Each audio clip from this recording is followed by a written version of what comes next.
السلام عليكم ورحمة الله وبركاته. وعليكم السلام الحمد لله رب العالمين، نحمده ونستعينه ونستغفره ونؤمن به ونتوكل عليه، ونعوذ بالله من شرور أنفسنا ومن سيئات أعمالنا. من يهده الله فلا مضل له ومن يضلله فلا هادي له، ونشهد أن لا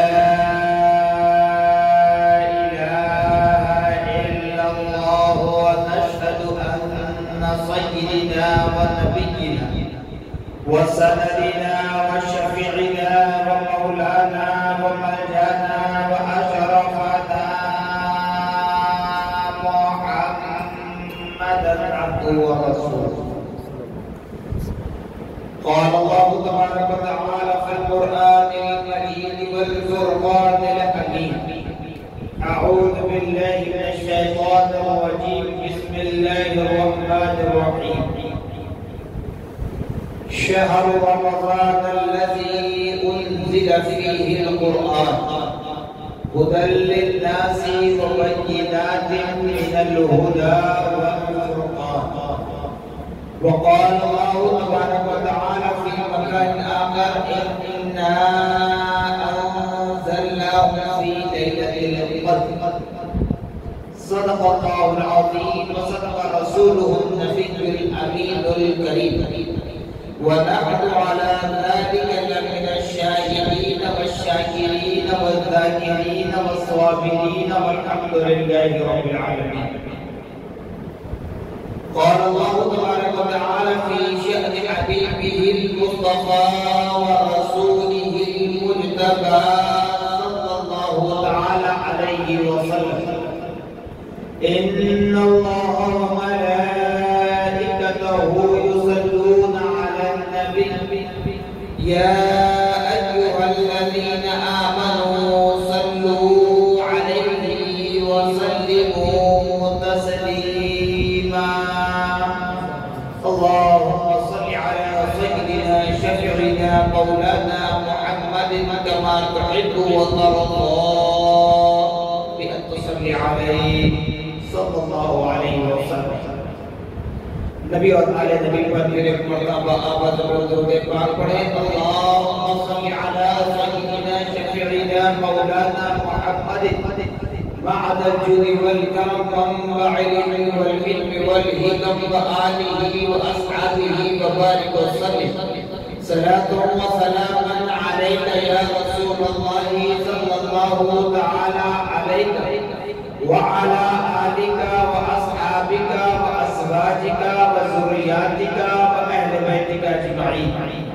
سبحان ربك رب العزة عما يصفون، وسلام على المرسلين، والحمد لله رب العالمين. الحمدللہ، تمام تعریفیں اس ذات اقدس کے لیے جو سارے عالموں کا پروردگار ہے، جس نے ساری کائنات کو پیدا فرمایا، ساری کائنات کو روزی دے رہا ہے، میدان محشر کا مالک و مختار. یقیناً اس خدا رب ذوالجلال بڑا ہی شکر احسان عظیم ہے کہ اللہ سبحانہ و تعالیٰ نے ہم اور آپ کو اپنی تمام پیدا کردہ مخلوقات میں انسان بنا کر پیدا فرمایا، اشرف المخلوقات کے درجے سے بھی سرفراز فرمایا. اللہ جل جلالہ عما نوالہ بڑا ہی شکر احسان عظیم ہے کہ رب کعبہ نے ہم اور آپ کو اپنے نبی مکرم رسول محتشم صاحب لولان باعث تخلیق کائنات فخر موجودات حضور تاجدار مدینہ حضرت محمد مصطفیٰ احمد مجتبی صلی اللہ تعالی علیہ وسلم کی امت بابرکت میں پیدا ہونے کا اعزاز بخش کرم پر کرم والا ہے. کرم یہ ہے کہ اللہ جل مجدہ نے ہم اور آپ کو اپنے اس نبی محتشم محمد رسول اللہ صلی اللہ تعالی علیہ وسلم کے نالین کے تصدق میں اس ماہ سیاہ رمضان المبارک کے مہینے سے ہمیں ملایا اور رمضان کی وہ متفرق راتیں جس کا ایک ایک لمحہ ایک ایک سیکنڈ اگر ایک سیکنڈ کے ہزاروں ٹکڑے بھی اگر کیے جائیں تو اس کا ایک ایک حصہ بڑا ہی عظیم المرتبہ ہے. اور آج ہم اللہ کے گھر میں جمع ہوئے ہیں، یہ بھی خدا کا شکر. یوں تو دنیا میں بہت سے لوگ آئے اور بہت سے لوگ چلے گئے، لیکن اللہ نے ہمیں باقاعدہ حیات میں رکھا، صحیح سالم میں رکھا، صحت مند رکھا، تندرست رکھا، اپنے گھر میں بیٹھنے کا موقع عطا. اور رمضان المبارک جیسے عظیم المرتبت مہینے کی ایک ایک رات جہاں اپنے ساتھ کئی ساری رحمتیں، برکتیں، سعادتیں لیے آئی ہوئی ہیں، اسی میں ایک رات ہے جس کو لیلۃ القدر کہا جاتا ہے. اس لیلۃ القدر کے لیے پیارے آقا محمد رسول اللہ صلی اللہ علیہ وسلم نے بحکم خداوندی فرمانے خداوندی اپنی نبوت والی زبان سے ارشاد فرمایا کہ لوگوں رمضان المبارک کی رات کو عظیم جانو اور جتنا ہو سکے اس ماہ سیام میں اپنے رب کو راضی کرنے کی کوشش کریں. قرآن پاک کی تلاوت کے ذریعے، ذکر و اذکار کے ذریعے، تسبیح و تحلیل کے ذریعے اور وظائف کے ذریعے جس انداز میں ہو سکے اپنے رب کو راضی کرنے کی کوشش کریں. جیسے بھی آپ بہت کافی دیر سے نعت سرور کونین صلی اللہ تعالی علیہ وسلم ان بندگان خدا سے، ان ثناخان مصطفیٰ سے سن رہے ہیں کہ جہاں ایک پرسکون ماحول نظر آ رہا ہے. یقیناً یہ نعت گوئی صرف ایسے نہیں کہ نعت پڑھ لیں اور چلے جائیں، لیکن پیارے آقا محمد رسول اللہ صلی اللہ تعالی علیہ وسلم کی ذات وہ اعلیٰ ذات ہے کہ جس طرح اللہ تبارک و تعالی کی وحدانیت کا سلسلہ ختم نہیں ہوتا، ویسے ہی رسول خدا صلی اللہ تعالی علیہ وسلم کی رسالت اور آپ کی شان و شوکت، آپ کی عظمت کا سلسلہ بھی ختم نہیں ہوتا. جیسے کسی عاشق رسول نے کہا، کیوں چاند میں کھوئے ہو الجھے ہو ستاروں میں، کیوں چاند میں کھوئے ہو الجھے ہو ستاروں میں، آقا کو میرے ڈھونڈو قرآن کے پاروں میں، آقا کو میرے ڈھونڈو قرآن کے پاروں میں. کیوں شاعر اس لیے کہہ رہا ہے کہ کسی کے جیب سے پیسہ نکالنا مقصد نہیں ہے، وہ اپنی عزت بڑھانا مقصد نہیں ہے. اگر حقیقت دیکھا جائے تو خدائے رب العالمین اپنے کلام لم یزل قرآن مجید میں پیارے آقا محمد الرسول اللہ اللہ تعالی علیہ وسلم کے اخلاق حسنہ کو بیان کر رہا ہے۔ اللہ پاک قرآن مقدس میں اپنے محبوب نبی محمد رسول اللہ صلی اللہ تعالی علیہ وسلم کے اوصاف حمیدہ کو بیان کر رہا، بس سمجھنے کی ضرورت ہے۔ جس کے سمجھ میں آ جائے وہ سمجھ سکتے ہیں، جس کو سمجھ میں نہ آئے زندگی بھر بھی اچھے سے اچھے عمدہ سے عمدہ انداز میں قرآن پاک کی تلاوت کر لے پر وہ سمجھ نہیں پائے گا۔ کیوں نہیں سمجھ پائے گا؟ آپ یاد رکھ لیں، اللہ تبارک و تعالیٰ فرماتا ہے سُمٌّ بُکْمٌ عُمْیٌ فَهُمْ لَا يَرْجِعُونَ فَهُمْ لَا يَعْقِلُونَ فَهُمْ لَا يَسْمَعُونَ فَهُمْ لَا يُبْصِرُونَ۔ یعنی اللہ پاک نے جن کی زبانوں پر مہر لگا دی وہ کبھی اپنی زبان سے حق گوئی نہیں کریں گے۔ اللہ پاک جن کی آنکھوں پر مہر لگا دی وہ کبھی حق چیز کو نہیں دیکھ پائیں گے۔ اللہ پاک نے جن کے سینوں پر، جن کے دماغوں پر مہر لگا دی کبھی وہ حق بات کو نہ سمجھیں گے نہ سمجھنے کی کوشش کریں گے۔ جن کے کانوں پر رب تبارک و تعالیٰ نے مہر لگا دی وہ کبھی حق بات سننے کے لیے تیار نہیں ہوں گے۔ یہ کیوں کہہ رہا ہوں؟ اس لیے کہ رمضان ملا نبی پاک صلی اللہ تعالی علیہ وسلم کے نالین کا صدقہ۔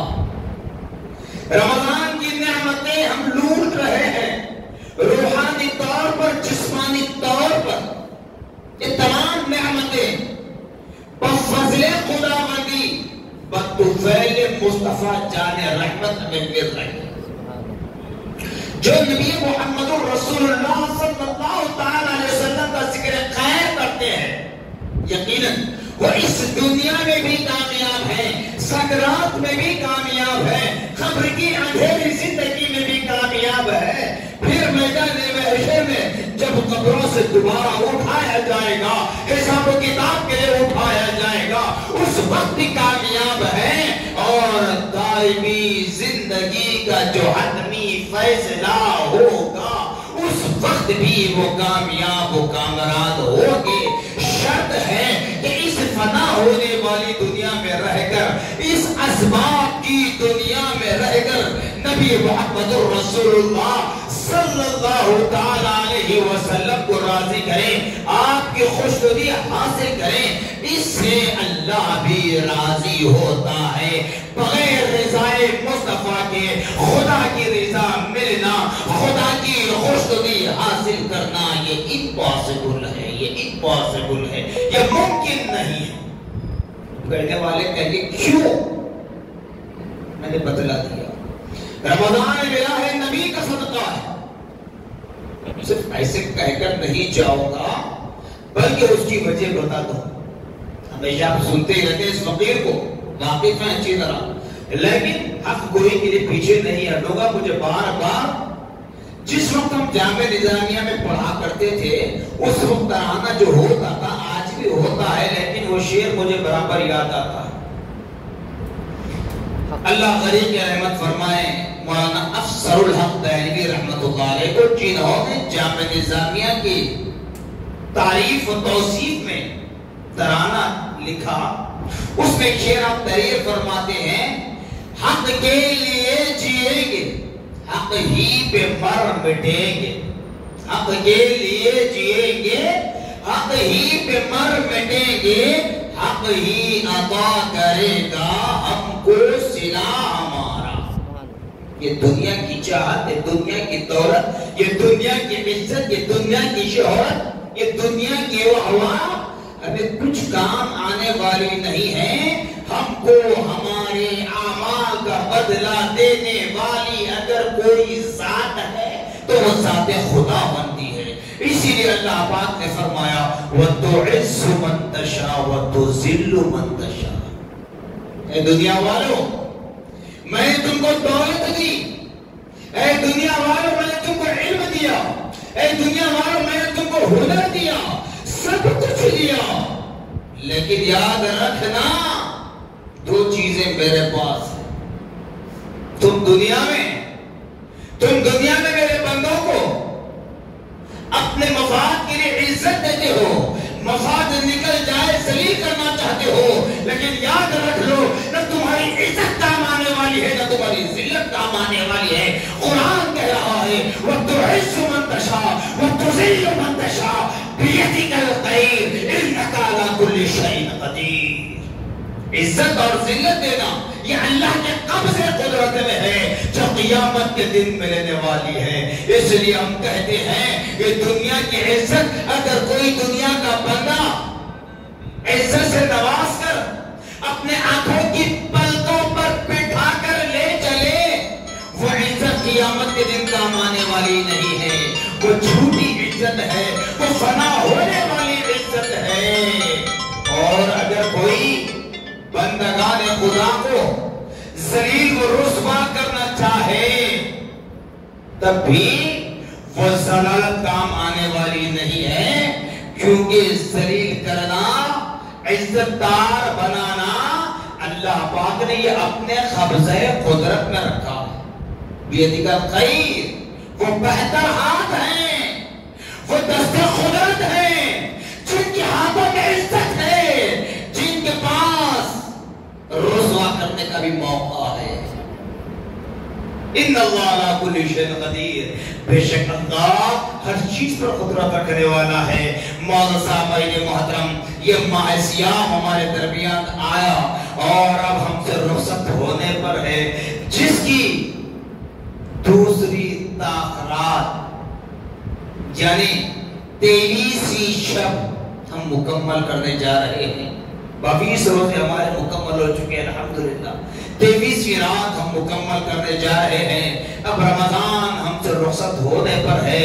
لیلۃ القدر کی رات، طاق رات، تلاش شب قدر، ممکنہ شب قدر ہمیں کیا تعلیم دیتی ہے، ہمیں کیا درس دیتی ہے، اس کو ملاحظہ کریں. اور جو نعت سرور کونین صلی اللہ تعالی علیہ وسلم گنگناتے ہیں عشق مصطفیٰ کو حاصل کرنے کے لیے، اور عشق مصطفیٰ کو پیش نظر رکھ کر جو نعت گنگناتے ہیں، یقیناً وہ بھی کامیابی ہے، کامرانی ہے. اور پیارے آقا صلی اللہ علیہ وسلم کی مدحت بیان ہوتی ہے. جب پیارے آقا کی مدحت بیان ہو، بغیر حساب و کتاب کے، بغیر گنے خدا کی حمد و ثنا بیان ہوتی ہے. کیوں؟ نبی کا نام لینا گویا خدا کا نام لینا ہے. نبی کی حمد و ثنا بیان کرنا، نبی کی مدحت بیان کرنا، نبی کی رسالت بیان کرنا گویا خدا کی حمد و ثنا بیان کرنا ہے، خدا کی تعریف کرنا ہے. کیوں؟ اس لیے کہ اللہ پاک نے نبی محمد الرسول اللہ صلی اللہ تعالی علیہ وسلم کو اپنے نور سے پیدا فرمایا، اپنے نور سے پیدا فرمایا. حضرت بانی جامع نظام امام محمد انوار اللہ فاروق رحمۃ اللہ علیہ ارشاد فرماتے ہیں نور سے اپنے کیا ایک نور پیدا بے مثال، نور سے اپنے کیا ایک نور پیدا بے مثال، محمد رکھا اس کا نام حمدن لا یزال. تو اس لیے نبی کی تعریف و توصیف بیان کرنا، یہ خدائے رب العالمین کی تعریف و توصیف بیان کرنا ہے، یہ خدائے رب العالمین کا حق ادا کرنے کے مانند ہے. ہاں بعض حضرات ہیں جو نعت خوانی کی محفل کو کسی اور رنگ میں ڈھالتے ہیں، وہ ان کی قبر کا جواب ان کو دینا ہوگا. لیکن جو عشق نبی میں ڈوب کر نعت پڑھتے ہیں، یقیناً وہ بھی خدا کی حمد و ثنا بیان کرتے ہیں، کیونکہ نبی کو خدا نے جدا نہیں کیا. اور ہم بھی نبی کو مانتے ہیں خدا کے بعد، نبی کو مانتے ہیں خدا کے بعد، حدیث کو مانتے ہیں قرآن کے بعد. ہم نے کبھی نبی کو خدا کے برابر نہیں کہا اور خدا سے جدا بھی نہیں کیا. کبھی ہم نے نبی کو خدا کے برابر نہ کہا اور کبھی خدا سے جدا بھی نہ کیا. اس لیے ہمارے پاس خدا کے بعد اگر کوئی لائق تعظیم ہے وہ نبی محمد رسول اللہ صلی اللہ علیہ وسلم کی ذات مقدسہ ہے. تو سامعین محترم، ابھی ناظم جلسہ نے کہا کہ نعت کے کچھ اشعار آپ پیش کریں. میں کوئی نعت خواں تو نہیں ہوں، اتنے اچھے انداز میں تو نعت پڑھ نہیں پاتا، لیکن مجھے میری والدہ ماجدہ نے بچپن ہی سے اس جانب راغب کیا. کچھ اشعار یاد ہیں، وہ آپ کے پیش نظر کر دیتا ہوں، طرز اور لحن پر نہ جائے. اللهم صل على سيدنا شفيعنا مولانا محمد افضل صلواتك وعدد معلوماتك وبارك وسلم. ہے چمن ہی چمن مدینے میں ان کی دیکھو پابند مدینے میں ہے چمن ہی چمن مدینے میں ان کی دیکھو پابند مدینے میں خاک طیبہ کا دو کفن مجھ کو خاک طیبہ کا دو کفن مجھ کو کر دو دفن مدینے میں اہل دل کو نصیب ہوتا ہے اہل دل کو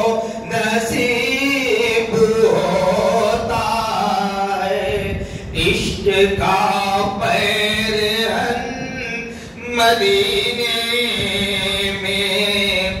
شاعر کی شعر میں جو کہہ رہے ہیں اہل دل کو نصیب ہوتا ہے عشق کا پیرہن مدینے میں. میرے پیارے آقا صلی اللہ تعالی علیہ وسلم کے صحابہ جو جاندیزار صحابہ ہیں تھے، وہ صحابہ اپنے سامنے اپنے ماں باپ کو پاتے، اپنی آل اولاد کو پاتے، لیکن پیارے آقا محمد رسول اللہ صلی اللہ تعالی علیہ وسلم کے روح زیبا کی زیارت اگر نصیب نہ ہوتی، بے چین و بے قرار ہو جاتے، آنکھ نمدی نہ ہو جاتی، دل غمزدہ ہو جاتے. ایسے محسوس ہوتا کہ کوئی ان کا مال لوٹ لیا ہے، کوئی ان کے گھر کو نقصان پہنچا دیا ہے، کوئی ان کی اولاد کو قربان کر دیا ہے. تو وہ کہتے ہیں اہل دل کو نصیب ہوتا ہے عشق کا پیرہن مدینے میں.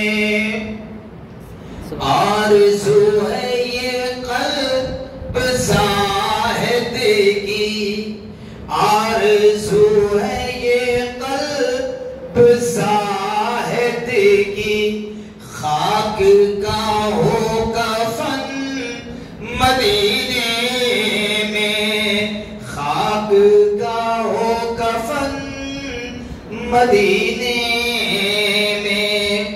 جس وقت پیارے آقا محمد رسول اللہ صلی اللہ تعالی علیہ وسلم کو مکے میں رہنے نہ دیا گیا، مکے سے نکالنے پر مجبور ہوئے، تو پیارے آقا محمد رسول اللہ صلی اللہ تعالی علیہ وسلم اللہ تبارک و تعالی کی وحدانیت بیان کرتے رہے. معلوم ہوا کیوں؟ جبکہ اہل مکہ، یہی ماہ سیام تھا، اہل مکہ پیارے آقا محمد رسول اللہ صلی اللہ تعالی علیہ وسلم کو مکے میں رہنے نہ دیا. اس وقت جبکہ ابھی پیارے آقا محمد رسول اللہ صلی اللہ تعالی علیہ وسلم نے اعلان نبوت نہیں فرمایا تھا. اس سے پہلے اہل مکہ کیا کرتے تھے؟ یہی دشمنان اسلام، یہی ابو جہل، ابو لہب، عتبہ، شیبہ، میرے پیارے آقا صلی اللہ علیہ وسلم کے پاس اپنے مال و متاع، اپنے دھن دولت کو لا کر رکھا کرتے تھے اور کہتے تھے کہ صادق اور امین ہے. دنیا میں اگر کوئی سچا کوئی امانتدار ہے تو محمد ابن عبداللہ، ان کے الفاظ بتا۔ لیکن جب پیارے آقا صلی اللہ علیہ وسلم نے اہل مکہ سے کہا کہ لوگوں تم اپنے ہاتھوں سے بنائی ہوئی چیزوں کی پرستش کیوں کرتے ہو؟ تم اس کی عبادت کرو جس نے تم کو بنایا، جس نے تم کو پیدا کیا، جس نے تم کو تمہارے ماں کے کوکھ میں غذا دی، جس نے تم کو چھوٹے سے بڑا کیا، جو تمہارا پالن ہار ہے، جو تمہیں بیماری بھی دیتا ہے، شفا بھی دیتا ہے، زندگی بھی دیتا ہے، موت بھی دیتا ہے، اور تمہیں رزق بھی دیتا ہے، تمہارے پیدائش کے ساتھ ہی تمہارا رزق پیدا کیا، اس کی عبادت کرو۔ قولوا لا الہ الا اللہ۔ بس میرے نبی نے اپنی درود والی زبان سے جیسے ہی فرمایا قولوا لا الہ الا اللہ، اہل مکہ کو برداشت نہیں ہوا، سرداران قریش کو برداشت نہیں ہوا، دشمنان اسلام کو برداشت نہیں ہوا، جبکہ میرے پیارے آقا صلی اللہ علیہ وسلم کو صادق اور امین کہہ کر پکارا کرتے، اپنے مال کی حفاظت کے لیے، اپنے دھن دولت کی حفاظت کے لیے نبی کے پاس لا کر رکھا کرتے۔ اس وقت تک کچھ یاد نہیں آیا جب میرے نبی نے فرمایا قولوا لا الہ الا اللہ، کہ لوگوں کہو اللہ ایک ہے، تب ان کو ہضم نہ ہوا، ہضم نہ ہوا، کہنے لگے اب ان کو مکے سے نکال دیں گے۔ مکے سے نکالنے والے کون؟ تم کون؟ تمہاری حیثیت کتنی؟ مگر یہ اللہ کی مرضی تھی، اللہ کی مصلحت تھی، رب تبارک و تعالیٰ کی مصلحت پر قائم رہنے والی ذات کا نام نبی محمد رسول اللہ صلی اللہ علیہ وسلم۔ جب مکے سے نکالنے کی بات ہوئی تو ان قبائل کے بڑے بڑے سردار جیسے ابو جہل، ابو لہب، عتبہ، شیبہ اور بھی جتنے تھے، سب بیٹھ کر یہ مشورہ کیے کہ خانہ کعبہ میں ایک فرم لگا ہوا ہے جس پر قبیلوں کے سرداروں کے نام ہیں، پہلے اس کو نکالا جائے، کہیں ایسا نہ ہو کہ ہم محمد ابن عبداللہ کو مکے سے نکال دیں گے، پھر وہ نام وہاں موجود رہے تو ہمارے لیے وبال جان بن جائے گا۔ تو خانہ کعبہ میں سے اس فریم کو باہر لایا گیا خدا کی قدرت سے۔ اسی لیے کہا جاتا ہے ایمان والو تم خدا کے ہو جاؤ، خدا تمہارا ہو جاتا ہے، تم رسول اللہ کے ہو جاؤ، رسول اللہ تمہارے ہو جاتے ہیں۔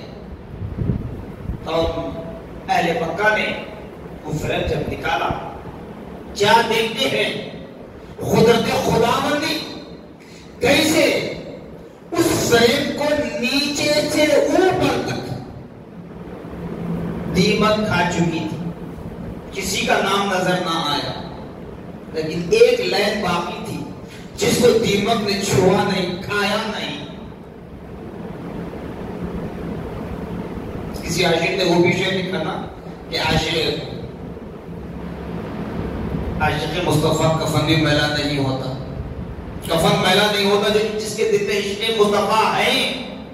تو کفن کی بات ہے، جب مکے سے نکالنے کی بات ہوئی تو پیارے آقا محمد رسول اللہ صلی اللہ علیہ وسلم کا نام صحیح سلامت ہے، جس کو دیمک نے نہیں کھایا، جبکہ سارے پیپر کو دیمک نے کھا لی تھی۔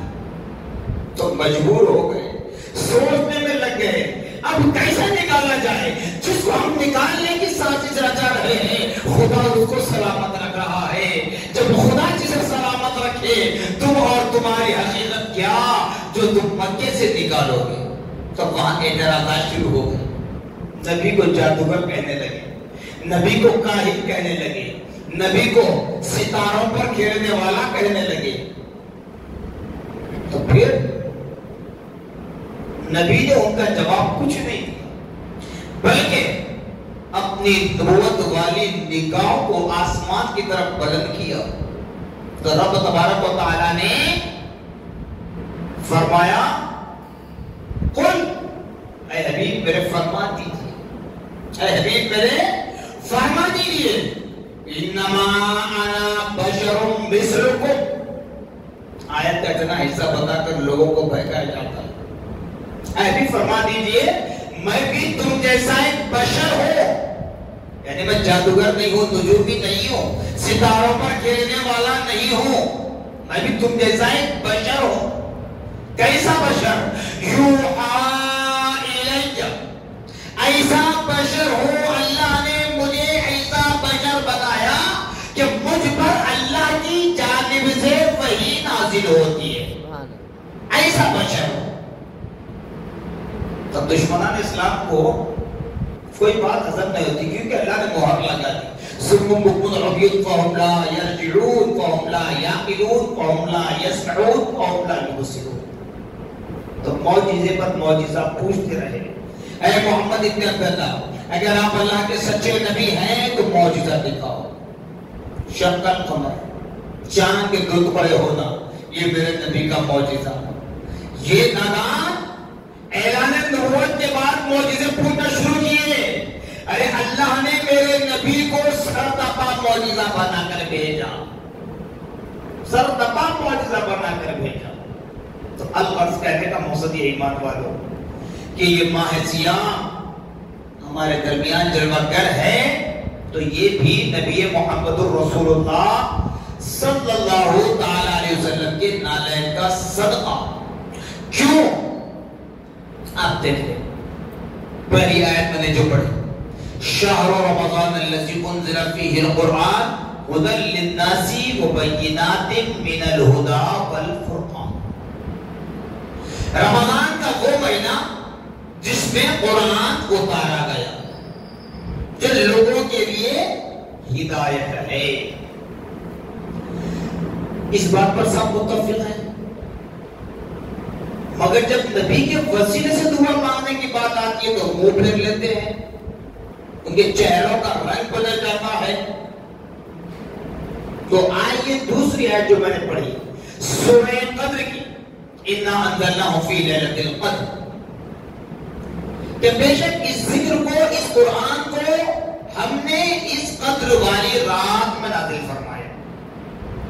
پھر اس کے بعد اللہ تبارک و تعالیٰ اپنے بندوں سے پوچھ رہا ہے وَمَا أَدْرَاكَ مَا لَيْلَةُ الْقَدْرِ، کہ جانتے ہو تو قدر والی رات کیا ہے؟ پھر اللہ نے وضاحت کر دی لیلۃ القدر خیر من الف شہر، قدر والی رات 1000 مہینوں کی راتوں سے افضل، اعلیٰ و اکمل ہے۔ اگر 1000 مہینوں کا کیلکولیشن کر لیں تقریباً 80 سے 84 سال کا عرصہ ہوتا ہے۔ پھر اللہ تعالیٰ فرما رہا ہے تنزل الملائکۃ والروح فیہا بإذن ربہم من کل امر۔ اس رات میں، قدر والی رات میں، ملائکہ، اللہ کے فرشتے آسمانی دنیا پر آتے ہیں، پھیل جاتے ہیں رب کے حکم سے۔ من کل امر سلام، ہر وہ عابد و زاہد، عابدہ و زاہدہ، متقی پرہیزگار، مرد خواتین بچے بوڑھے سب کے پاس وہ آتے ہیں اور اللہ کی سلامتی بھیجتے ہیں۔ اپنے سروں پر جو نورانی طبق لیے آتے ہیں، ان عبادت گزار بندوں کے اوپر اس کو لٹا دیتے ہیں۔ کب تک؟ یہ حتی مطلع الفجر، یہاں تک کہ فجر طلوع ہو جائے، فجر کا وقت آنے تک رات بھر فرشتوں کا یہی سلسلہ ہوتا ہے۔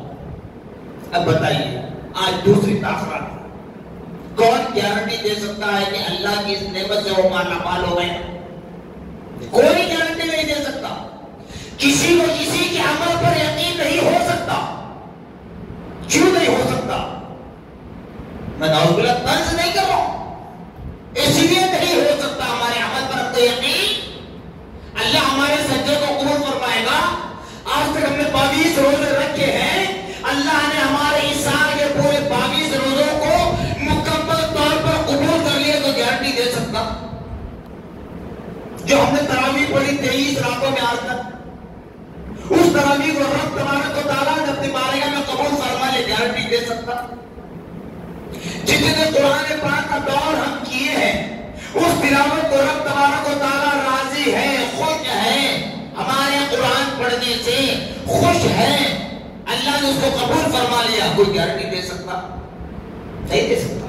کیوں کہ ہمارے اندر آج وہ تمیز نہیں ہے. نہ حلال حرام کی تمیز ہے, نہ ناجائز ناجائز کی تمیز ہے. سب کچھ ہم اپنے پیٹ میں ڈال رہے ہیں, اپنے حلق سے اتار رہے ہیں, اپنی زبان سے اتار رہے ہیں. نہ ہی ہمارے درمیان اپنے ماں باپ کا ادب باقی رہا. اکثر بہتر ہوتا ہے کہنا, طنز نہیں ہے, کیونکہ قدر والی رات ہے اس لیے بتا رہا ہوں. نہ ماں باپ کی قدر ہے. وہی ماں باپ جنہوں نے ہمیں چھوٹے سے بڑا کیا, جب وہ ضعیفی کو پہنچتے ہیں ان کی تعظیم ہم نہیں کرتے. وہ جب بیمار ہوتے ہیں ان کی تیمارداری ہم نہیں کرتے. ارے وہی ماں باپ جنہوں نے ہمیں بچپن کے عالم میں رات کا آدھی رات کا وقت ہوتا, آدھی رات گزر جاتی, جب ہم بولنے کی طاقت نہ رکھتے تھے, دودھ پینے کی ہماری عمر تھی, سوائے رونے کے ہمارے پاس کچھ نہ ہوتا, جب آدھی رات گزرنے کے بعد بھی اگر ہم بھوک کی وجہ سے, پیاس کی وجہ سے روتے تو ہماری ماں ہمارے لیے بیدار ہو جاتی. اگر ماں نہ بھی بیدار ہو, باپ تو بیدار ہو جاتا. وہ ماں باپ ہم کو بیدار, ہمارے لیے بیدار ہو جاتے. اور ماں اپنے ان دودھ پیتے بچوں کو اپنے سینے سے لگاتی ہے, اپنی چھاتی سے لگاتی ہے, دودھ پلاتی ہے, لیکن وہ احسان بھی ہم بھول جاتے ہیں, اس کو بھی فراموش کر دیتے ہیں. نہ بڑوں کا ادب ہمارے پاس, نہ چھوٹوں پر شفقت کرنا یہ ہمارا طریقہ بنا ہوا ہے آج. نہ علماء کی قدر ہے, نہ مشائخین کی قدر ہے, نہ سادات کی قدر ہے, نہ اللہ کے گھر مسجد کی قدر ہے. اللہ کے گھر مساجد کی بھی ہم قدر نہیں کرتے. آپ دیکھیں کئی وقت ایسے ہوتے ہیں ادھر نماز ہوتے رہتی ہے, ادھر ہمارا سیل فون بجتا ہے. بتائیے اللہ کے گھر کی قدر ہے سیل فون کا بجنا نماز میں, اور اللہ کے گھر میں آنے کے بعد دنیا کی باتیں کرنا. تو ان چیزوں کی تعلیم ہمیں حاصل کرنے کی ضرورت ہے. خضر والیات ہمیں وہی تعلیم دیتی ہے, اور نبی پاک صلی اللہ تعالی علیہ وسلم کے صدقے یہ سب سننے اور سنانے کا موقع ہمیں نصیب ہوا. اور جو میں نے کہا کہ یہ اعمال ہمارے قبول ہونے کی گارنٹی ہمارے پاس تو نہیں ہے, امید کرتے ہیں کہ اللہ ہمارے اعمال سے راضی ہو جائے. لیکن یاد رکھ لیں ہمارے اعمال سے اللہ اس وقت راضی ہوگا جب ہمارے دلوں میں حب نبوی ہے, مصطفیٰ جان رحمت کی محبت ہے. بغیر مصطفیٰ جان رحمت کی محبت کے کوئی عمل رب کی بارگاہ میں قبول ہونے والا نہیں ہے. اب کہنے والے کہیں گے کیوں نبی کا وسیلہ لیں گے؟ رمضان کو جانتے ہیں, رمضان کی لذتیں حاصل کرتے ہیں, لیکن جب نبی کے وسیلے کی بات آتی ہے تو انکار کرتے ہیں. شب قدر کی رات جانتے ہیں کہ اس رات کا بدلہ کیا ہے, لیکن بتاؤ مجھے وہ رات ہے کون سی؟ قدر والی رات ہے کون سی؟ کوئی نہیں بتا سکتے. اسی لیے ہم کو یہ حکم دیا گیا کہ رمضان المبارک کی آخری اجرے کی 5 طاق راتیں 21, 23, 25, 27, 29 ان 5 طاق راتوں میں ایسی عبادت اور ریاضت کرے جس میں ایک رات شب قدر کی رات ہوگی, جس کے لیے قرآن کہہ رہا ہے ایک رات کا بدلہ 1000 مہینوں کی رات سے بھی زیادہ افضل و اعلیٰ و اکمل ہے. تو یاد رکھیں اب رات جانیں گے بھی کیسے؟ رمضان کی تعظیم تو ہم نے کر لی، اب رمضان کے روزے کو سمجھا کیسے؟ کیونکہ قرآن کے نزول کے لیے اللہ پاک نے وضاحت کر دی، شہر رمضان الذی انزل فیہ القرآن، رمضان کا وہ مہینہ جس میں قرآن اتارا گیا. اب بتائیں نبی پاک صلی اللہ تعالی علیہ وسلم کے وسیلے کے بغیر ڈائریکٹ جانے کی بات ہمارے درمیان ہوتی ہے، کیونکہ ہمارے کالج اسٹوڈنٹس کو، اسکول میں پڑھنے والے ہائی کلاس کے اسٹوڈنٹس کو اور بازار میں کاروبار کرنے والوں کو بہکانے کی سازشیں رچائی جاتی ہیں، اور بالخصوص میرے نوجوان بھائیوں کی کثرت یہاں ہے، اس لیے یہ بات کر رہا ہوں تاکہ ذہن کھل جائے ہمارے. رمضان کے مہینے میں معلوم ہوا قرآن نازل ہوا. اب روزے فرض ہے، قرآن کا حکم ہے. کیسے؟ یا ایھا الذین آمنوا کتب علیکم الصیام کما کتب علی الذین من قبلکم لعلکم تتقون، کہ اے وہ لوگوں جو ایمان لائے ہو، جن کے دلوں میں ایمان ہے، اللہ رب العالمین ان سے مخاطب ہو کر ارشاد فرما رہا ہے کہ اے لوگوں تم پر روزے فرض کیے گئے.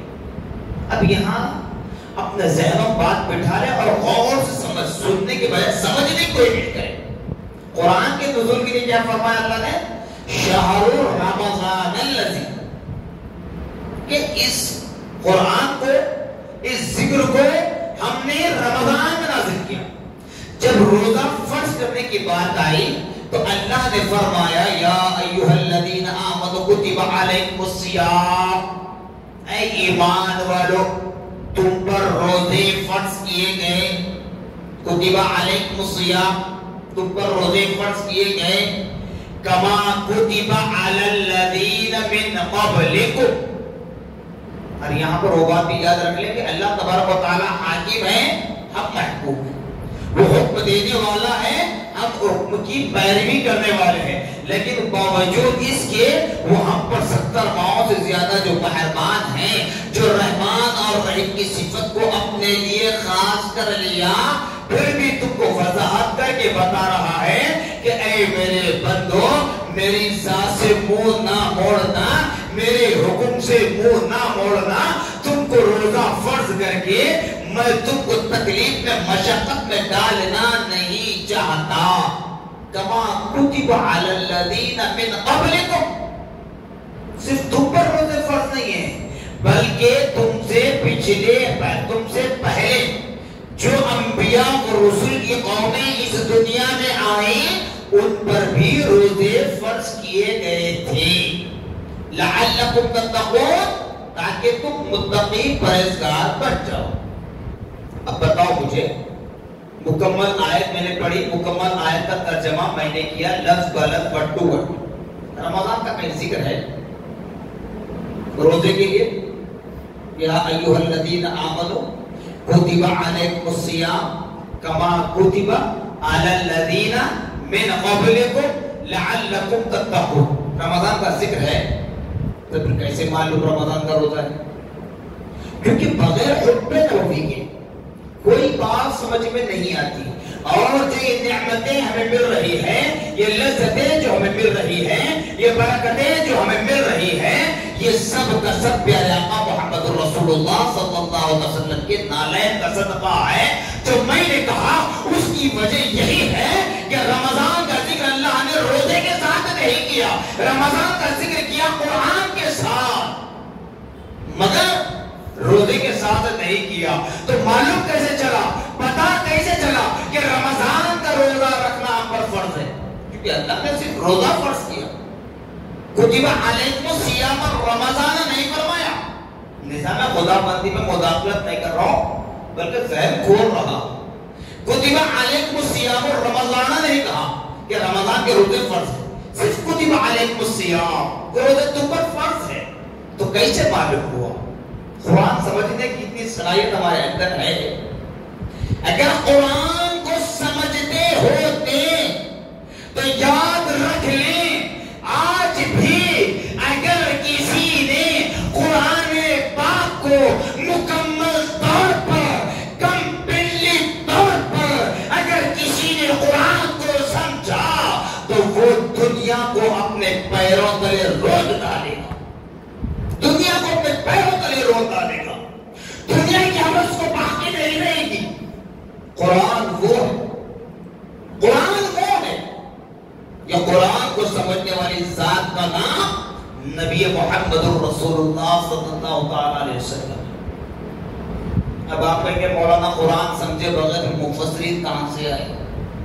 ارے مفسرین ہیں، مطلب یہ سارے قرآن کا ترجمہ کر پائیں گے، مگر جب جبریل امین سردار الملائکہ جن کو اللہ پاک نے مقرر فرمایا، کہا کہ اے جبرائیل آپ کا کام ہے کہ میرا پیغام، میرا میسج، میرا حکم میرے انبیاء و رسول تک پہنچا دینا، میرے انبیاء و رسول تک پہنچانا.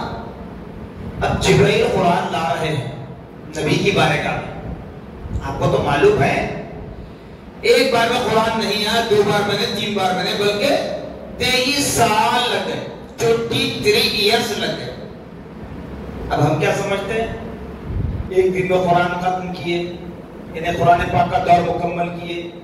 ایک رات، ایک شبی شبینہ، 2 شبی شبینہ، 3 شبی شبینہ، 5 راتوں میں قرآن پاک کا دور مکمل کیا، 6 راتوں میں قرآن پاک کا دور مکمل کیا، 10 راتوں میں قرآن پاک کا دور مکمل کیا، 15 راتوں میں قرآن پاک کا دور مکمل کیا، 27 رمضان تک ہم نے قرآن پاک کا دور مکمل کیا. ہمارا بچہ حافظ قرآن بنتا ہے، 1 سال، 2 سال، 3 سال، 4 سال، 5 سال میں قرآن حافظ قرآن بنتا ہے.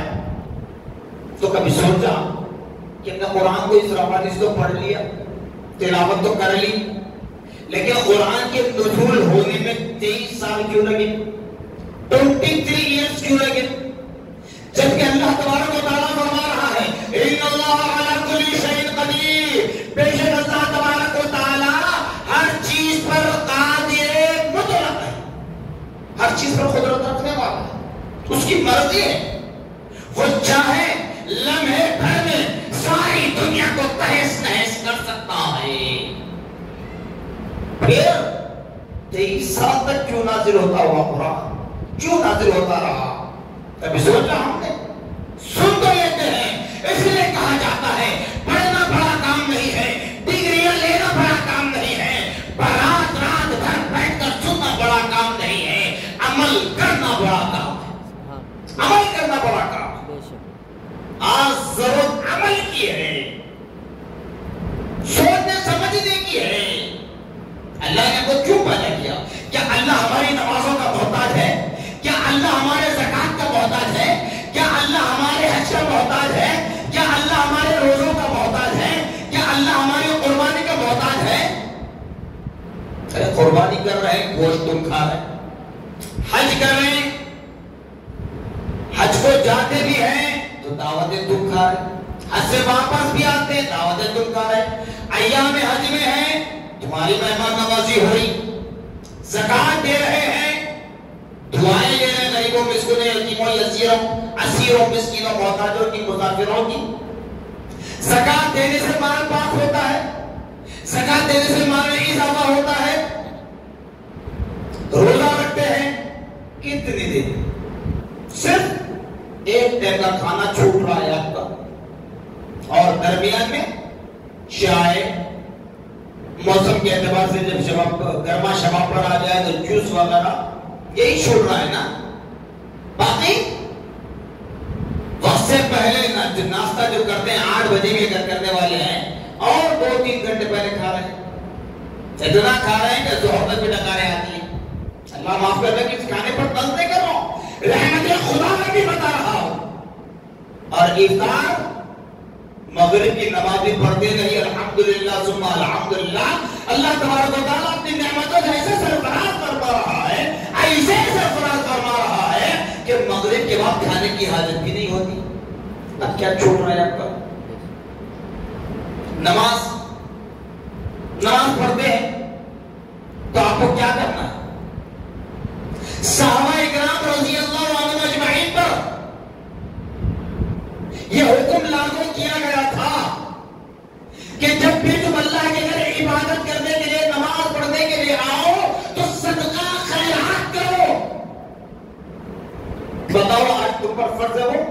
تم کو یہ حکم دیا گیا؟ کبھی تم کو کچھ بات کی تلقین کی گئی؟ نہیں، کیونکہ پیارے آقا محمد رسول اللہ صلی اللہ تعالی علیہ وسلم نے آخری ایام میں وہ سلسلہ منقطع کر دیا، ورنہ آج ہم پر یہ لازم ہوتا کہ جب ہم پنجگانہ نماز ادا کرنے کے لیے مسجد آئے تو صدقہ خیرات کر کے آئے۔ ارے صرف آپ کو حیا علی الصلاۃ حیا علی الفلاح کہہ کر آواز دی جاتی ہے کہ لوگوں آؤ نماز کی طرف، لوگوں آؤ کامیابی کی طرف، تو ہماری مسجدیں خالی، اگر صدقہ خیرات کر کے نماز پڑھنے کے لیے آؤ تو کون آئے؟ تو یہ سارے اعمال ہمارے لیے بینیفٹ ہیں، ہمارے لیے فائدہ مند ہیں، باوجود اس کے خدا سے دور ہو جاتے ہیں، خدا کے کلام سے دور ہو جاتے ہیں، خدا کے گھر سے دور ہو جاتے ہیں۔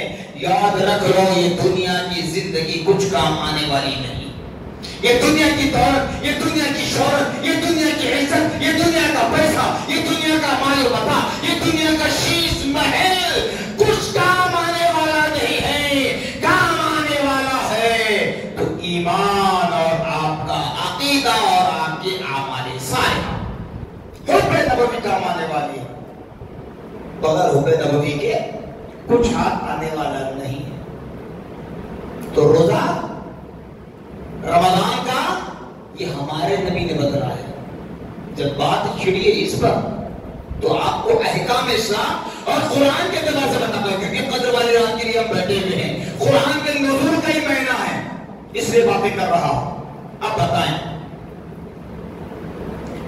روزے کا سمجھ میں آ گیا، اب قرآن میں حکم ہے نماز کا، نماز کا۔ ابھی باتیں آ رہی ہیں ذہن میں، کہہ رہا ہوں آپ سے، نہیں معلوم آنے والا رمضان ہمیں نصیب ہو یا نہ ہو۔ رمضان نصیب ہو جائے تو ہم رہیں یا نہ رہیں، اگر سب رہیں تو یہ فقیر پھر آپ کے درمیان حاضر ہو یا نہ ہو، یہ اللہ بہتر جانتا ہے، اس کی مرضی ہے، اس کی مصلحت ہے، اس کی قدرت ہے۔ نماز فرض ہے، جیسے روزہ فرض ہے، نماز فرض ہے۔ قرآن نے کیا ذکر ہے صاحب؟ کیونکہ ہر چیز کو جب میلاد کی بات آتی ہے، 11ویں کی بات آتی ہے، 6ویں کی بات آتی ہے، ان سے ناآشنا لوگوں کو پوچھا جاتا ہے قرآن میں ہے کیا؟ پوچھتے ہیں نا۔ اب دیکھو کیونکہ نزول قرآن کا مہینہ ہے، قدر والی رات ہے، رمضان کی بھی قدر کرنی ہے، قرآن کی بھی قدر کرنی ہے، رسول اللہ کی بھی قدر کرنی ہے، اللہ رب العالمین کی ذات مقدسہ کی بھی قدر کرنی ہے۔ نماز کے لیے حکم کیا قرآن میں؟ اقیموا الصلاۃ، نماز قائم کرو۔ اب نماز قائم کرو اللہ نے فرمایا، جبکہ جس جگہ ہم نماز پڑھتے ہیں کہتے ہیں مصلی، صلی یصلی معنی آتے ہیں نماز کے، اسی سے ہم کہتے ہیں مصلی، لیکن اللہ نے صلی یصلی کا استعمال نہیں کیا۔ پھر پڑھنے کے لیے عربی گرامر کے اعتبار سے دیکھیں، قرأ یقرأ کا معنی آتا ہے پڑھنا، جیسے سورہ مزمل میں ہے وَرَتِّلِ الْقُرْآنَ تَرْتِیلًا، قرآن کو ترتیب سے سوار کر، جیسے تم کسی فنکشن میں جاتے ہیں، کسی لیڈروں کے پاس جاتے ہیں، بازار میں جاتے ہیں، گھر سے نکلتے ہیں، سج دھج کر نکلتے ہیں نا، اسی طرح قرآن کو اس کے قاعدوں کے ساتھ، تجوید کے ساتھ، صفات کا خیال رکھتے ہوئے سوار کر، سدھار کر پڑھو۔ قرأ یقرأ، صلی یصلی، یہ دونوں نہیں کہا ہے۔ اللہ نے کیا کہا؟ اقیموا الصلاۃ۔ کیوں کہا میرے رب نے اقیموا الصلاۃ؟ یاد رکھ لیں، یاد رکھ لیں، میرا رب جانتا ہے آنے والے زمانے میں نسل بعد نسل، قرن بعد قرن، زمانے کے بعد زمانہ آئے گا، نسل کے بعد نسل آئے گی، شان گھٹانے کی کوشش کرے گی، جو میرے محبوب کی لائی ہوئی شریعت میں مداخلت کرنے لگے گی، میں میرے حبیب کے مقام کو بلند بالا کیا ہو اور میرے حبیب کا مقام کل صبح قیامت تک بلند بالا ہوتا رہے گا۔ کوئی مانے یا نہ مانے، مسرور نہ صحیح تو مجبور صحیح، وہ میرے نبی کی تعظیم کرنا پڑے گا۔ سبحان کیسے؟ اقیم الصلاۃ، نماز قائم کر۔ نماز کے اٹھنے بیٹھنے والی چیز ہے جب ہم کھڑا کریں گے، قام یقوم مانے کھڑا کرنے کے آتے ہیں، عربی گرامر کے اعتبار سے بات کر رہا ہوں۔ اقیم الصلاۃ، اللہ نے حکم دیا نماز قائم کرو، تب کیسے سمجھیں گے؟ دعا میں نبی کا وسیلہ لیں تو ہمارے دل کترائے جاتے ہیں، نبی کی شان میں نعت پڑھی جائے تو ہمارے کانوں میں آواز گرجنے لگتی ہے، جب نبی پر درود و سلام پڑھا جائے تو ہمارے دلوں کو تکلیف ہوتی ہے۔ تو پھر بتاؤ ایمان والو، اقیم الصلاۃ، قرآن میں اللہ تعالیٰ فرما رہا ہے نماز قائم کرو، سمجھیں گے کیسے؟ تو پتا چلا اے نادانو، قرآن کو تم سمجھ نہیں پاؤ گے، قرآن کو سمجھنے کے لیے نبی محمد رسول اللہ کے سامنے ذات و ادب طے کرنا ہوگا۔ آج کے دور میں نبی ہماری نظروں کو دکھائی نہیں دیتے، تو بتایا گیا نبی کی ازواج مطہرات ہیں، نبی کے اہل بیت ہیں، نبی کی اولاد امجاد ہیں، نبی کے صحابہ ہیں، تابعین ہیں، تبع تابعین ہیں، مفسرین ہیں، محدثین ہیں، فقہاء ہیں، ائمہ اربعہ ہیں، سلاسل طریقت ہیں، علماء ہیں، سادات کرام، مشائخین احسان۔ ان سے جڑ جاؤ تو کہاں تک جاؤ گے؟ اگر ان سے کٹو گے تو یہیں پر بائیکاٹ ہو جائے گا تمہارا۔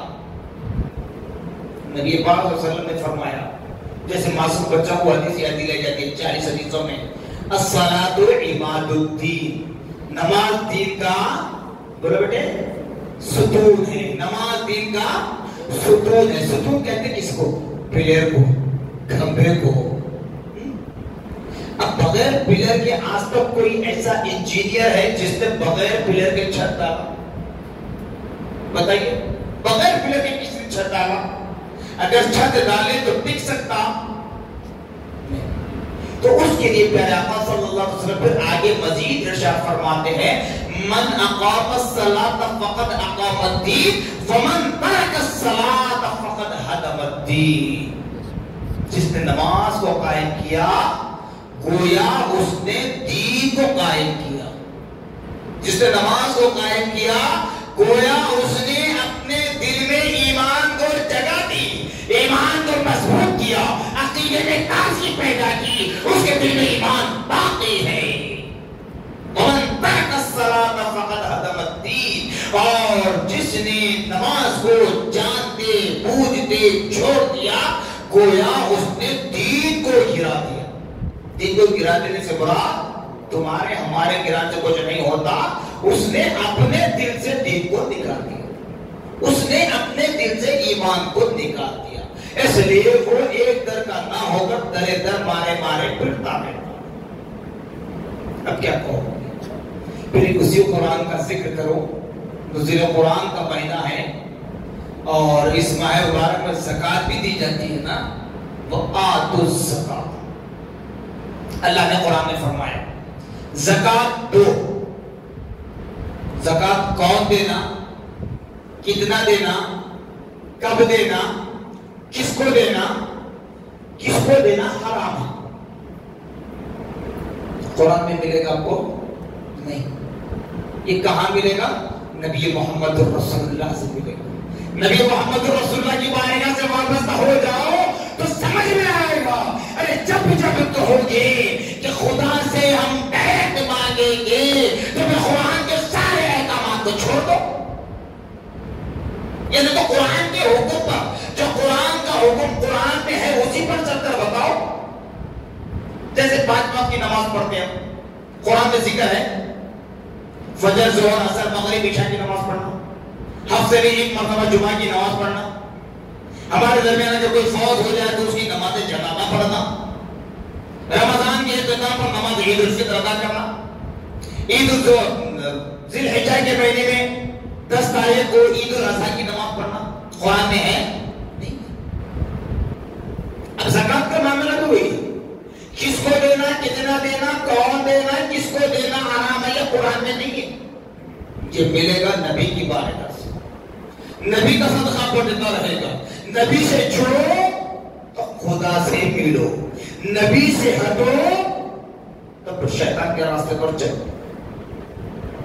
پھر حج کا ذکر، من استطاع الیہ سبیلا بھی جگہ ہے، ایک جگہ ہے وَأَتِمُّ الْحَجَّ وَالْعُمْرَةَ لِلَّهِ، حج کرو، عمرہ کرو اللہ کے لیے۔ عمرہ تو چھوڑ دیجیے، کبھی نہیں کر سکتے ہیں، جو ایام حج ہوتے ہیں وہاں نہیں ہوتے، مگر جو حج کے لیے جایا کرتے ہیں، زندگی بھر میں ایک مرتبہ کرنا یا ہر سال کرنا حج قرآن میں ہے نہیں ہے۔ قرآن میں ذکر یہ ہے کہ اللہ کے لیے اللہ کے گھر کا طواف کرو، یہ ذکر ہے۔ اور اللہ نے یہ فرمایا اگر تمہارے پاس استطاعت ہے تو خانہ کعبہ کا طواف کرو، طاقت ہے۔ پھر اللہ تبارک و تعالی قرآن میں یہ فرما رہا ان صفا والمروہ من شعائر اللہ، صفا مروہ کی پہاڑیاں یہ اللہ کی نشانی ہے۔ لیکن حج ذی الحجہ کے مہینے میں کرنا قرآن میں ہے کیا؟ نہیں ہے۔ 8 9 10 11 12 یہ 5 دن میں ہی حج کرنا قرآن میں ہے نہیں ہے۔ تو کس نے بتایا؟ تو ہم کو سارے اعمال کا طریقہ جو بتایا اس ذات کا نام نبی محمد رسول اللہ صلی اللہ علیہ وسلم۔ اگر اس نبی سے منہ موڑ لو تو ان سارے کاموں کو چھوڑنا پڑے گا۔ ان سارے کاموں کو چھوڑ دو تو ایک معنی میں ہوگا انکار۔ انکار کرو کیفر کردار تک پہنچ جاؤ گے، یعنی اللہ کے راستے ہٹ جاؤ گے، شیطان کے راستے پر چلے جاؤ گے۔ مرنے کے بعد جنت اور جہنم کا فیصلہ ہوگا میدان محشر میں، لیکن دنیا میں ہی ایسے عمل کر کے ہم جسے کہتے ہیں نا موت کو دعوت دیتے ہیں کیا، تو جہنم کی آنکھ کو ہم دعوت دے رہے ہیں۔ تو خدا اے ایمان والو ان چیزوں کو ذہن میں رکھ لیں، یہ لیلۃ القدر کی رات بھی ہمیں نصیب ہو رہی ہے، یہ رمضان کی رحمتیں، برکتیں، سعادتیں، لذتیں نصیب ہو رہی ہیں، یہ پیارے آقا محمد رسول اللہ صلی اللہ تعالی علیہ وسلم کے نالین کا صدقہ۔ بغیر حب نبوی کی کوئی عمل خدا کی بارگاہ میں قبول ہونا امپاسبل ہے۔ تو آئیے شب قدر کی طرف چلیں۔ جب نبی پاک صلی اللہ تعالی علیہ وسلم نے اپنے صحابہ کرام کے درمیان فرمایا کہ رمضان میں ایک رات ایسی ہے جس میں عبادت کرنے پر 1000 مہینوں کی راتوں سے زیادہ عبادت کرنے کا ثواب ہمارے نامہ اعمال میں لکھ دیا جاتا ہے۔ قرآن کا حتمی فیصلہ ہے، لیلۃ القدر خیر من الف شہر۔ لیکن یہاں پر بات ذہن میں رکھیں، ہر چیز کو دونوں پہلوؤں سے دیکھنا ہوگا، دونوں جانب دیکھنا ہوگا۔ جیسے کوئی جھگڑا ہے، کہیں فیصلے کے لیے ہم بیٹھے ہوئے ہیں، ون سائڈ سن کر تو فیصلہ نہیں کر سکتے، دونوں جانب ہمیں سننا پڑے گا، فیصلہ کرنا پڑے گا۔ تو ایسے ہی رمضان المبارک میں جہاں اللہ تبارک و تعالی خوشخبری دے رہا ہے کہ ایک نیکی 70 نیکیوں کے برابر ہے، ایک نفل کام کرنا ایک فرض کے برابر ہے، ایک فرض کرنا 70 فرض ادا کرنے کے برابر ہے۔ ہر چیز کا ثواب بڑھا دیا جاتا ہے رمضان میں۔ تو اس کے ساتھ ساتھ اللہ کی مہربانی ہم پر جو ہوئی، لیلۃ القدر خیر من الف شہر، رمضان میں ایک رات اور بھی ہے جو فضیلت رکھتی ہے 1000 مہینوں سے زیادہ۔ عام طور پر استعمال ہوتا ہے 1000 مہینے، لیکن اللہ تعالیٰ فرما رہا ہے 1000 مہینوں سے بھی زیادہ اس کے نامہ اعمال میں نیکیاں لکھی جاتی ہیں اس ایک رات کے بدلے۔ تو وہ ایک رات کیسے لکھی؟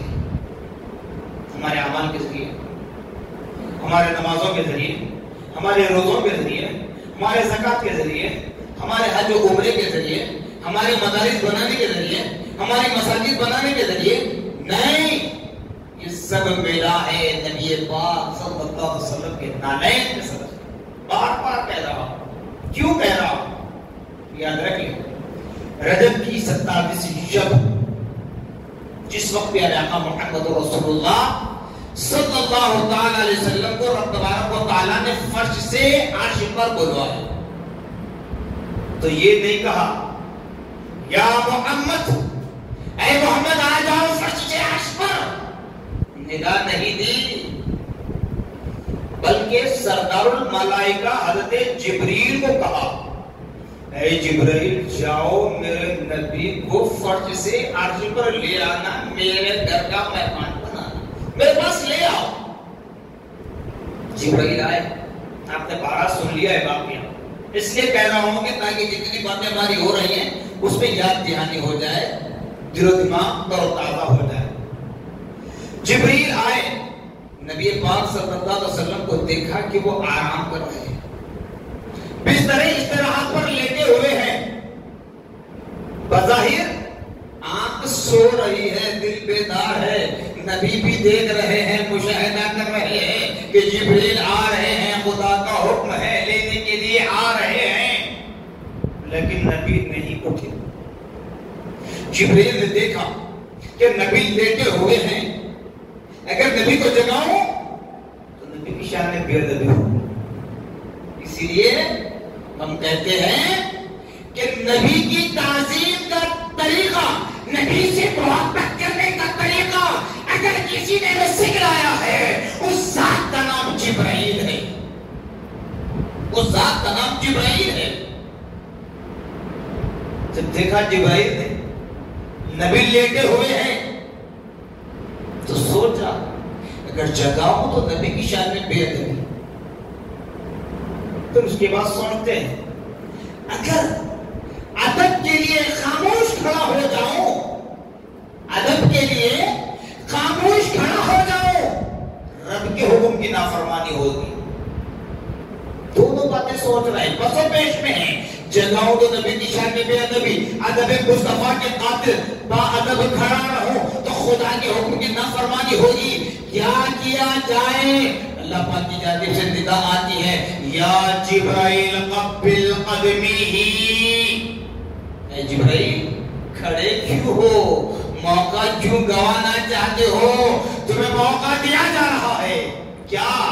یا جبرائیل قبل قدمی، اے جبرائیل میرے حبیب کے قدم چوم لو، اے جبرائیل میرے حبیب کے قدم چوم لو۔ جیسے ہی جبرائیل نے نبی کے تلوہ مبارکہ کو بوسہ دیا، نبی نے ٹھنڈک محسوس کرتے ہوئے اپنے بستر استراحت سے اٹھ گئے۔ تب جبرائیل نے فرمایا رب کی بارگاہ میں شکر بجا لاتے ہوئے کہ آج پتا چلا کہ رب نے میرے چہرے کو کافور سے کیوں بنایا ہے، آج پتا چلا کہ رب نے میرے چہرے کو کافور سے کیوں بنایا ہے، تاکہ آج کی رات میں نبی کے قدم مبارکہ کو بوسہ دوں، تکلیف نہ ہو بلکہ ان کے قدموں کو ٹھنڈک محسوس ہو، اس لیے میرے رب نے میرے چہرے کو کافور سے بنایا۔ تو اسی شب جسے شب معراج کہا جاتا، عروج والی رات، پیارے آقا صلی اللہ تعالی علیہ وسلم جنت کا مشاہدہ کرایا گیا، دوزخ میں دکھلائی گئی، لوح محفوظ پر میرے نبی نے تقدیریں پڑھ لی، دیکھا کہ پچھلے انبیاء و رسول کی امتوں کی عمریں 800 سال، 900 سال، 1000 سال کی ہے۔ اللہ نے معراج کی رات میں نبی سے وعدہ کیا، جب نبی پاک صلی اللہ علیہ وسلم عرش پر پہنچے، عرش پر پہنچے تو جیسے عرش پر پہنچے اپنے نبوت والے ہاتھوں کو اپنے نبوت والے قدموں کی جانب لے جا رہے تھے، کیونکہ خدا کا عرش ہے، ادب کا مقام ہے، نالے اتار لو، نالے اتار لوں. تھی ندا شب اسرا ادن منی اے محبوب. تھی ندا شب اسرا ادن منی اے محبوب. بے دھڑک چلے آؤ ہم نے ہی بلایا. موسیٰ علیہ السلام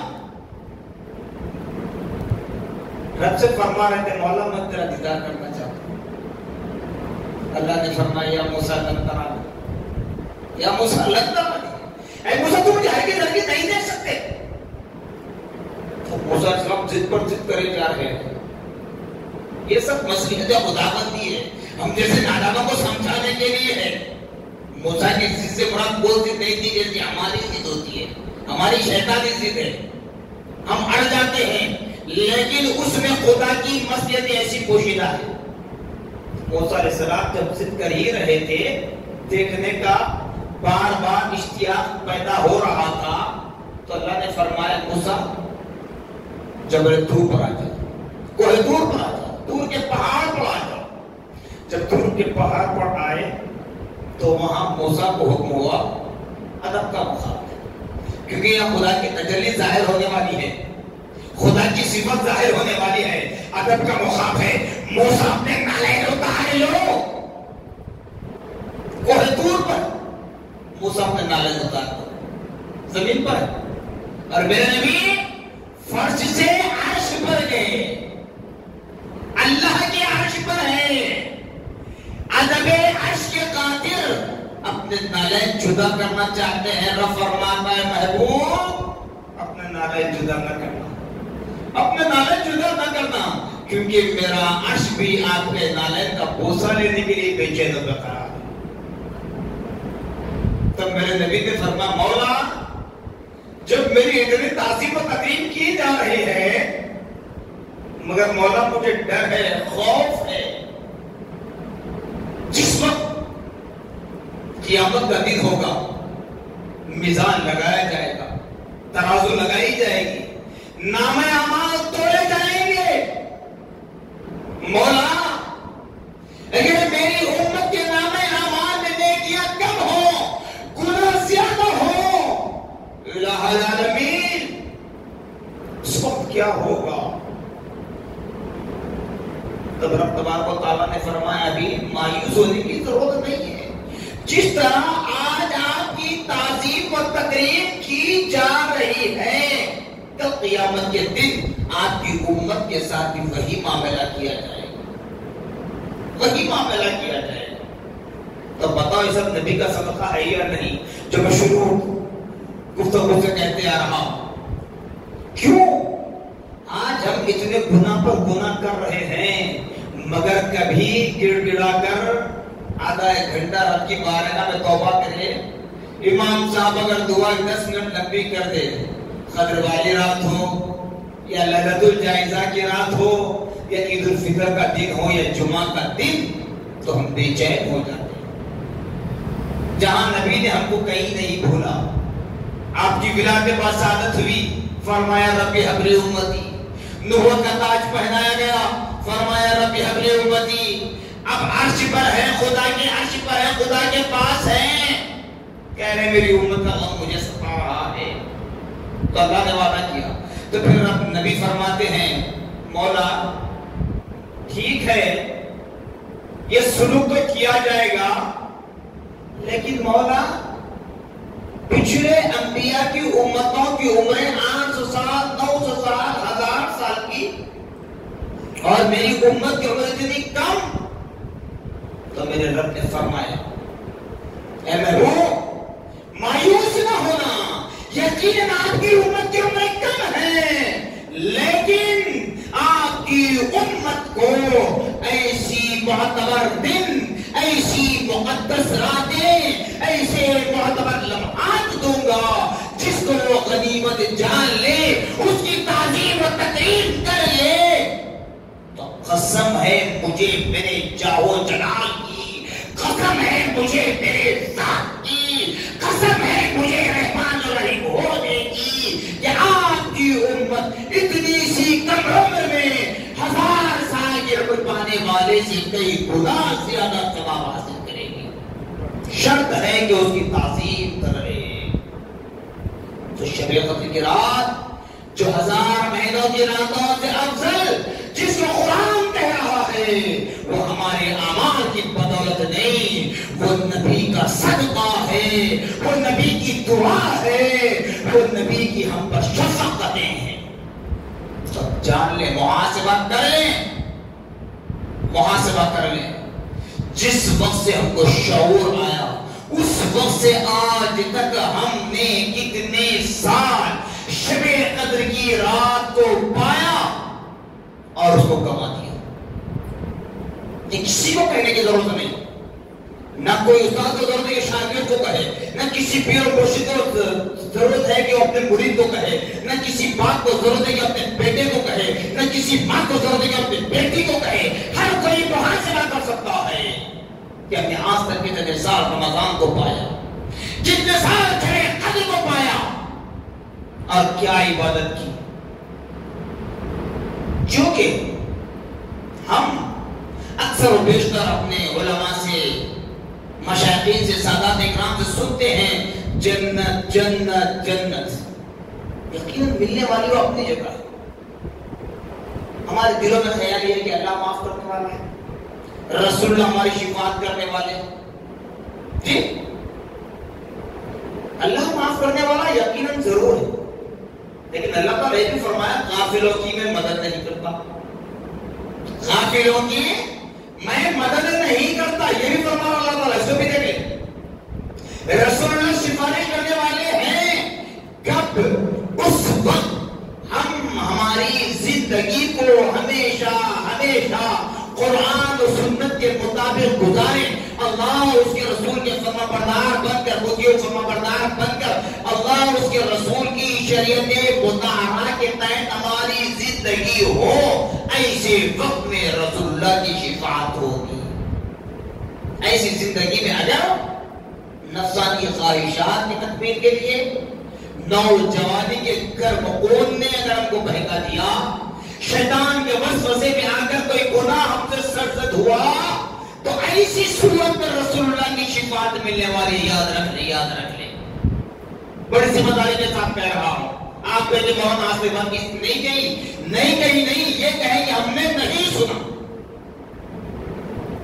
چونکہ اللہ پاک بار بار رمضان جیسا مہینہ عطا کر رہا ہے، اللہ پاک بار بار قدر والی رات ہمیں دے رہا ہے، اللہ پاک بار بار لیلۃ البرات جیسی رات ہمیں دے رہا ہے، اللہ پاک بار بار ہمیں معراج جیسی عظیم المرتبہ رات دے رہا ہے، اللہ پاک بار بار ہمیں پیارے آقا صلی اللہ علیہ وسلم کی ولادت باسعادت کی گھڑیاں دے رہا ہے۔ اس کے باوجود ہم غفلت کی زندگی گزار دیں اور سوچیں کہ اللہ معاف کرنے والا ہے، کیسے ہوگا؟ اس لیے بڑھتا انداز میں کہہ رہا ہوں آپ کہ شب قدر کی رات میں عبادت کرنے پر، جہاں 1000 مہینوں کی راتوں میں عبادت کرنے کا ثواب ہمارے نامہ اعمال میں لکھ دیا جاتا ہے، وہیں پر اگر ان مقدس راتوں کو پا کر اس کی تعظیم نہ کرتے ہوئے سڑکوں پر گاڑیاں لے کر رقص کرتے ہوئے پھریں گے، ہوٹلوں پر، ڈبوں پر، چبوتروں پر بیٹھے رہیں گے، نشو نمائی کرتے رہیں گے، جاگنے کی رات کہہ کر صرف اپنی دنیوی عیش و آرام میں مبتلا رہیں گے، تو یاد رکھ لیں جہاں قدر والی رات میں عبادت کا ثواب 1000 مہینوں کی راتوں کے برابر دیا جائے گا، تو وہیں پر ایک رات کی برائیاں 1000 مہینوں کی راتوں میں برائیاں کرنے کے برابر اس کا بدلہ ملنے والا ہے۔ خدا اپنے آپ کو سدھارنے سوارنے، اللہ کا شکر بجانا جتنا بھی بجانا ہے کم ہے۔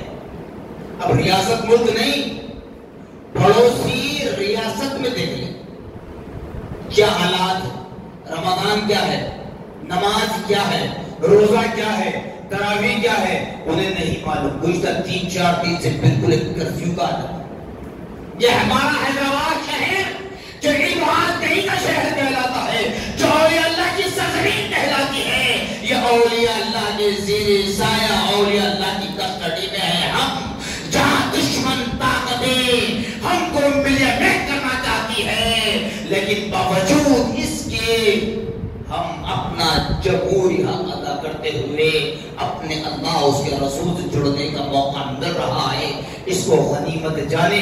رمضان المبارک اب ہم سے رخصت ہونے پر ہے،